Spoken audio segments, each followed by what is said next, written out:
I'm chatting here with Stuart Witts from Marie Curie Care, who's just delivered a presentation on Marie Curie's Facebook and Twitter activity. Stuart, it's a totally different approach with an emotive subject like cancer, isn't it? It is, yeah. We're very keen to kind of be more of a part of our supporters' lives rather than try to sell them something or trying to get them to do things for us. So it's kind of, I mean, a lot of the time they're sharing with us quite emotional subjects and quite emotional times of their lives. I mean, they will literally be talking to us on our Facebook wall within hours, say, of the death of a loved one. And so with all of that stuff, I certainly feel, it's not appropriate for us to be saying, give us some money and stuff. So the approach is to try and treat them as human beings, treat them as friends. Hopefully they see us as a friend. And then when they feel like they want to donate money or do an event for any charity, hopefully they think about doing it for us because we've been part of their lives. We've chatted to them in the good times and the bad times, as it were, and we've offered them memorable experiences online, and hopefully they remember those. You were talking before about the nudge effect, which of course is a total contrast to the way that some charities market themselves face-to-face in a high street or have TV ad campaigns. Just tell us a little bit more about how that nudge, that friendship strategy, how it works day to day.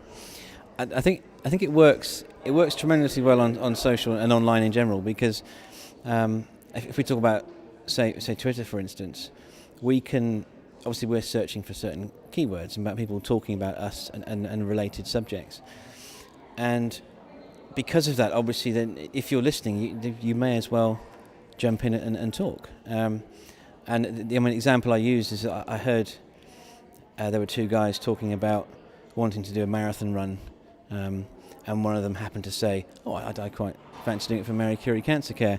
And of course that came up on my feed, and I thought, all right, I'll say, that'd be really great. Just a really genuine remark.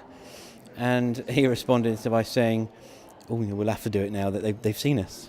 And I said, obviously there's no obligation, but it would be great if you could do it for us.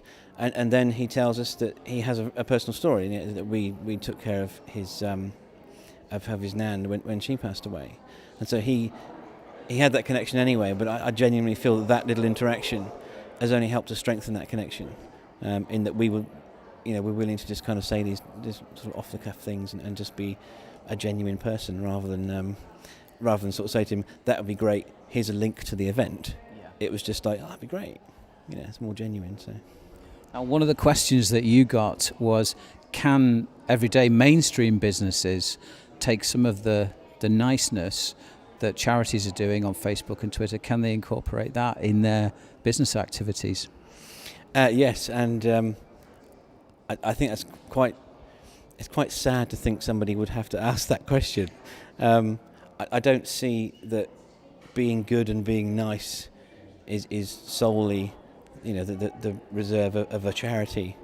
I think it's what every human being can do, and businesses, no matter what they are made up of human beings, and so you can be nice. There's no reason why you can't be nice, and I think that